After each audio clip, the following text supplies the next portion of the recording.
बहू का जादुई बर्तन एपिसोड 3।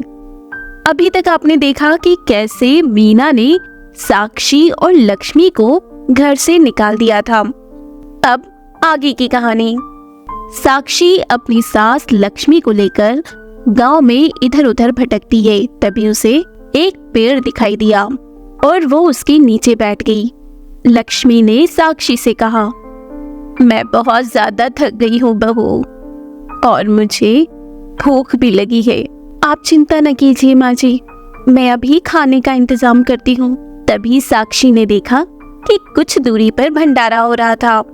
ये देखकर वो वहाँ से कुछ खाना ले आई और उसने अपने जादुई बर्तन निकालकर उन्हीं में खाना रख दिया, जिससे पूरा बर्तन खाने से भर गया। इसके बाद उसने लक्ष्मी से कहा, लीजिए माँ जी खाना, आप भरपेट खाना खा लीजिए। लक्ष्मी ने जब इतना सारा खाना देखा तो वो बहुत ज्यादा हैरान हुई और उसने साक्षी से कहा, अरे बहू, तेरे पास इतना सारा खाना कहाँ से आ गया? तू तो थोड़ा ही लाई थी। माँ जी, ये जादुई बर्तन है, मैंने आपको बताया नहीं था। इनमें अगर आप थोड़ा रख दें तो ये पूरे भर जाते हैं। ये सुनकर लक्ष्मी काफी ज्यादा हैरान हुई और उसने कहा, सही किया बहू जो तूने मुझे बताया नहीं, वरना मैं ये बर्तन उस मीना को दे देती और वो हमारे साथ। तू बहुत ही अच्छी है, मुझे माफ कर दे। वहीं दूसरी तरफ मदन घर लौट कर आया तो मीना ने उसे कहा कि उसने साक्षी और लक्ष्मी को घर से बाहर निकाल दिया है, क्योंकि अब ये घर उसका है। ये सुनकर मदन काफी हैरान हुआ और वो साक्षी और अपनी माँ लक्ष्मी को ढूंढने के लिए गांव में इधर उधर घूमने लगा। तभी उसे एक जगह पर बहुत ज्यादा भीड़ दिखाई दी। जब वो वहां पहुंचा तो वहां पर उसकी पत्नी और माँ थी और वहां पर सभी लोग खाना खरीद रहे थे, क्योंकि अब साक्षी ने वहां पर एक छोटा सा ढाबा खोल लिया था। जादुई बर्तन होने की वजह से उसे एक ही बार खाना बनाना पड़ता था। अजी, आप आ गए? आपको कैसे पता लगा कि हम यहाँ पर हैं? इस पर मदन ने साक्षी को सारी बात बताई और साक्षी ने कहा, हाँ, मीना दीदी ने धोखे से घर के सारे पेपर अपने नाम कर लिए हैं। तुम चिंता मत करो साक्षी, उस घर पर पहले से ही काफी ज्यादा कर्ज है। ये आप क्या कह रहे हैं?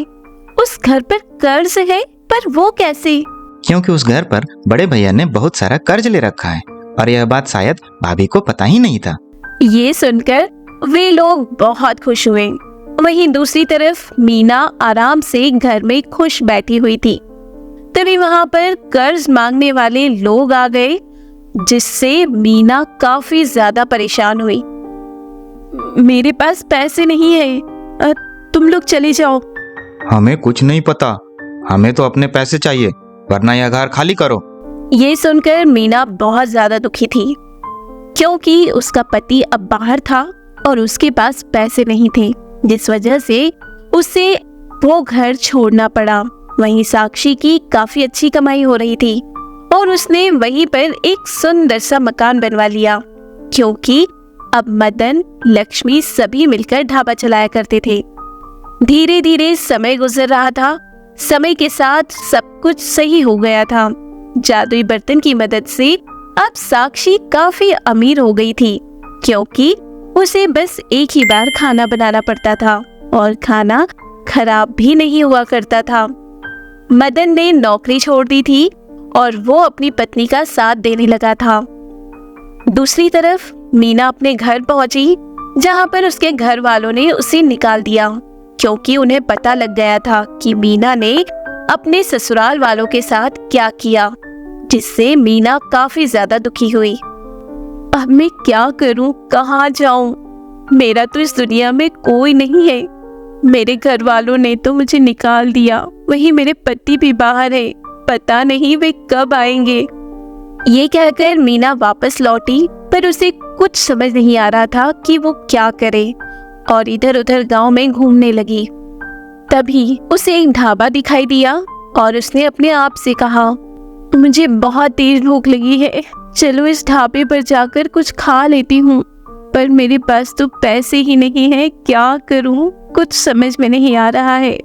ऐसा करती हूँ, पहले खाना खा लेती हूँ, बाद में बर्तन धो दूंगी। ये कहकर वो उसी ढाबे पर चली गई, पर उस ढाबे पर बहुत ज्यादा भीड़ थी, जिस वजह से काफी देर बाद उसका नंबर आया। जब उसने उस ढाबे पर अपनी सास और देवर को देखा तो काफी ज्यादा शर्मिंदा हुई। वहीं लक्ष्मी ने जब मीना को देखा तो उससे कहा, तू यहाँ क्या करने आई है, चली जा यहाँ से। माँ जी, मुझे बहुत तेज भूख लगी है, थोड़ा सा खाना दे दो, 2 दिन से मैंने कुछ नहीं खाया। क्यों? अपने मायके चली जा, वहाँ तुझे खाना मिल जाएगा। वैसे भी तूने मायके वालों के साथ मिलकर मुझे घर से निकाला था।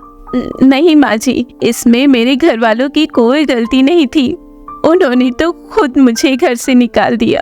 ये तो होना ही था, तूने काम ही ऐसा किया था। हमने तुझ पर कितना भरोसा किया था, मैं तो तुझे कितना प्यार करती थी, वही साक्षी को हमेशा गलत समझती रहती थी।